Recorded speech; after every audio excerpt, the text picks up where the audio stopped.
Welcome to the WhichCraft Labs Makeup Effects and Hair Department. Today we will witness the miracle of ears and take a fantastic journey into the realm of lifecasting and mold making. What? They're making mold? Disgusting. Oh, hey there, Chris. Oh, hi Sarah, hi Brendan. But Chris, my God, adorable.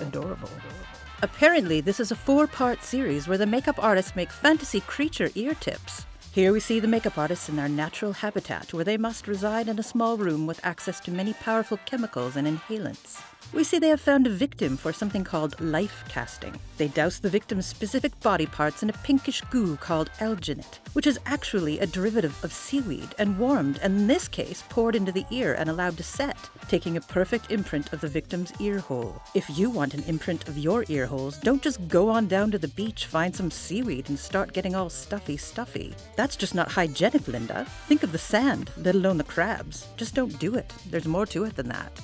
Holy shit, what's happening? Let's make a landing, guys. Now we will see the alginate life casts of the victim in all their magnificence. These will allow the makeup artist to begin the process of making a mold so that new prosthetic ears can be made. I mean, who knows what crazy hijinks these makeup artists are into? I mean, just look at them. They don't seem very stable. Probably too many inhalants. Here's a massive bucket of something called ultracal. This is a superior gypsum rock cement with exceptional strength and hardness. Sounds pretty full of itself, doesn't it? Apparently it also has extremely low expansion qualities. Man, I wish I did. Thanks, COVID. It's called focus, guys. Let's try it. Success! Ultracal and H2O mixed with the fingers and poured into the earhole imprints. She makes sure the imprints are clean before she drenches them in mud. Good call. Put that ultracal away, junkie. Oh, for sake, people. Oh, steady on. I'm going to be sick.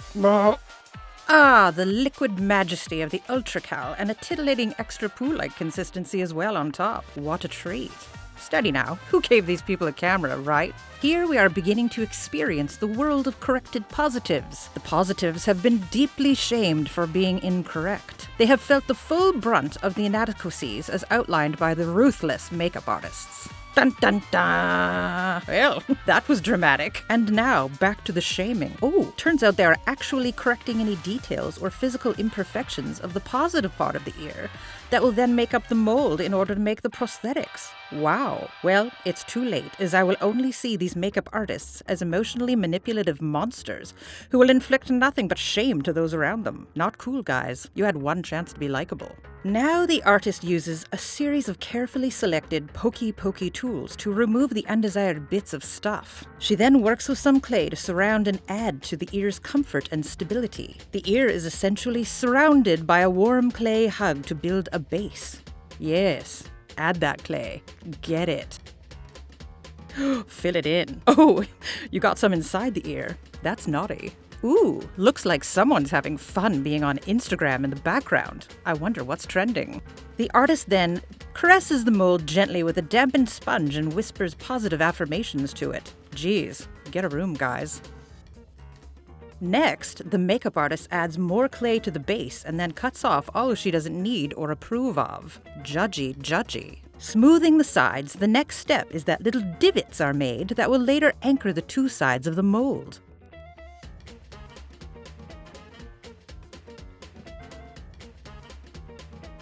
She's using a marble.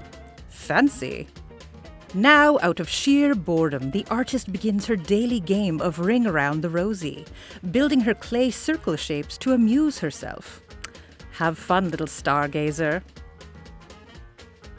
She covers the clay with a wet paper towel to keep it moist. Oh, God, I hate that word. Why did I say moist? Cringy. Hey, did you know the song Ring Around the Rosie was about plague victims dying? Isn't that wild? Wait, did we miss something? Why are we seeing something that resembles the earth cut in half? Okay, so apparently the corrected positives got covered in alginate and plaster bandages and allowed to set. Seriously, could we not get someone from the camera department in here? The makeup artist then goes about cleaning the clay from the alginate and reevaluating her life choices, mixing up some more liquidy fresh ultracal and pouring it in. Using square pieces of burlap sack, the makeup artist gets very handsy until the mold feels violated and has lost the will to live. In addition, the burlap will strengthen the mold. After all, adversity does make us stronger. As a final insult, the makeup artist blows on the molds. I can only suspect to further deepen their shame.